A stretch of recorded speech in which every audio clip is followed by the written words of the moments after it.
Hello guys, magandang hapon na. Ngayon ay araw na Lunes at ang ganap ngayong Lunes ay inutusan ko yung aking anak na pumunta sa Lipa para mag-deposit ng aking pangpondo para sa GCash. At saka pinabili ko na rin siya ng frozen na hindi ko na kinayang bilhin kahapon. Kahapon nga ay namili ako pero hindi ko na kinayang pumunta pa sa frozen dahil pagod na ako dahil galing pa ako ng nag-grocery ako, tapos punta sa palengke. Kaya sabi ko, kung hindi man ako makakapunta ulit ng Lipa ngayon, ay iutos ko na lang sa aking anak. Kaya lang hindi kinaya ng powers ko at inutusan ko na lang yung aking bunso na pumunta sa Lipa dahil may motor naman siya. Nagmotor na lang siya palipa. Yan. At so far nakabili naman siya ng aking mga inilista kanina na mga pamimili na frozen.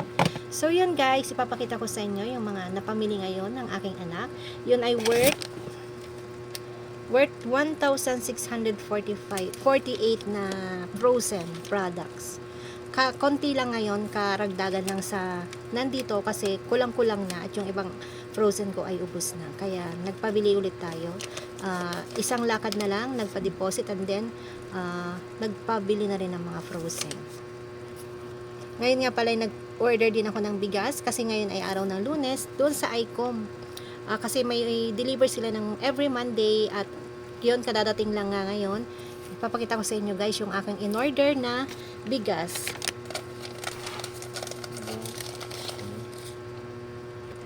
Yun nga guys, dumating rin yung aking in-order na bigas. Yun ay total of 3,864. Ito ang kanyang resibo. Ang isang 25 kilos ay pumapatak na siya ng, nagkakahalaga siya ng 1,275. 1,275 plus meron siyang tracking fee guys na 13 pesos every sako. Kaya bali pumapatak siya ng 1,288. Ito siya guys. Total of 3,864 na tatlong sako ng bigas.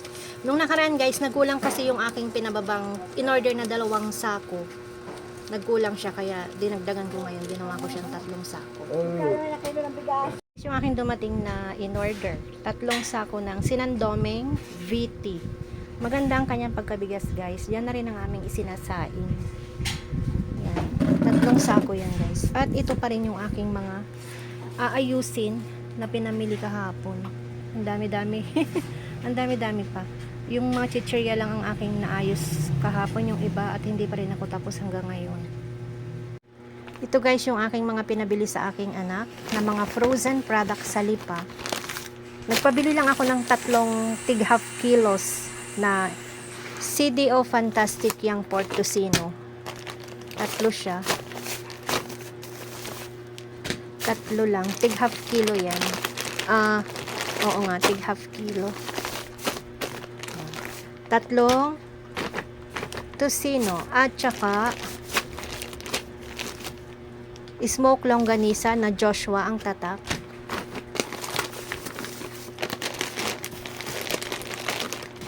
Two, 3, 4.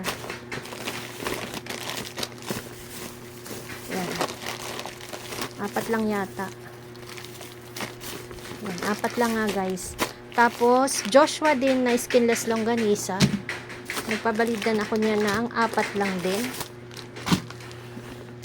Yan, skinless siya. Pang ano ko naman yan guys, pang 45 pesos. Tapos ang aking smoke longganisa na Joshua din ang tatak ay pang 50 pesos. At ito ko guys ay 150 ang aking pagbebenta kasi ang puhunan nito ay 123. Yan. Tapos, Joshua ulit na slice pork. 1, 2, 3, 4, 5,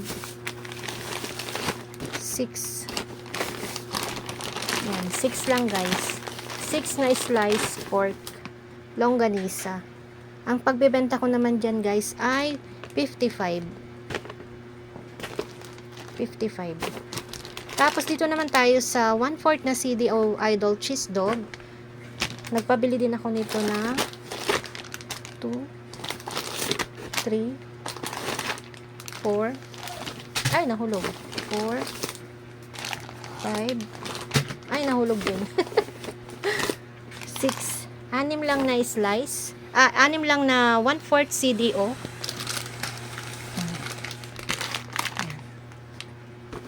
And then, meron din ako ditong pinabiling crispy ulam burger. 2, 3, 4. Yan, 4 lang guys na crispy ulam burger. Ang pagbebenta ko naman dyan guys ay 65 pesos.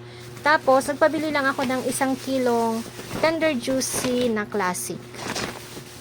Tender juicy na classic. Yan. Yan yung aking mga pinamili. Ito guys ay binebenta ko siya ng peraso. Kada peraso. Ang pagbebenta ko dito sa tender juicy ay 10 pesos isa. At yan lahat guys ang aking mga pinamili. Ipinabili sa aking bunso, sa aking anak. At yan ay nagkakahalaga ng 1,648. Yan guys yung aking pinabiling mga frozen products na mabenta dito sa aking tindahan. Share ko na rin nga pala guys yung aking ginagawa sa aking mga coins na bagong lilimahin. Diba guys, ang lilit ng ating lilimahin ngayon. Makadalasan na papagkamalan kong piso na isusukli ko siyang piso. Kaya ang ginagawa ko na lang guys, hinihiwalay ko yung mga bagong 5 pesos, yung maliliit na 5 pesos, inilalagay ko siya dito sa aking pouch. Yan. May nailagay na akong ilan kahapon. At maglalagay ulit ako ngayon. Kasi marami-rami na ulit siya. Yan. Inaalis ko siya dito sa perahan. Kasi hindi lang naman akong palagi nagtitinda. Ako, ang anak ko, ang asawa ko. Ay para iwas sa pagkalugi. Inaalis ko na yung mga maliliit na lilimahin. Dinalagay ko na siya sa isang pouch. Yan. Yan to ang ginagawa ko guys. Kasi kalimitan na isusikli ko siyang piso lalo na pag nagmamadali at sunod-sunod ang nabili. Yan. Buti na lang yung iba, ibinabalik na, ate, ang sukli niyo po ay 5, hindi po piso. Yan. Buti sana kung lahat ganon. Kaya ganito na lang guys ang aking ginagawa. Naalis ko lahat ng mga bagong 5 peso coins na maliliit. Inilalagay ko sa pouch.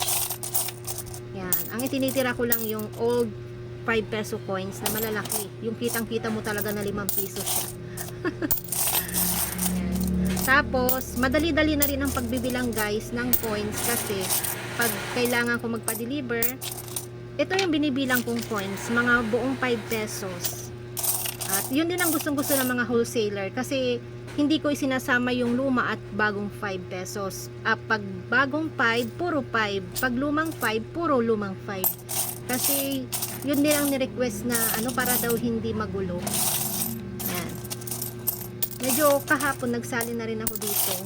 At ngayon meron na ulit kaya ililipat ko na, ilalagay ko na ulit siya sa pouch. Yan. Para maiwasan natin yung napapagkamalang piso ang lilimahing pisong maliliit. So yan guys yung aking ginagawa. At happy Monday po sa ating lahat. Thank you for always watching guys. Thank you so much sa suporta. Maraming salamat guys at bye!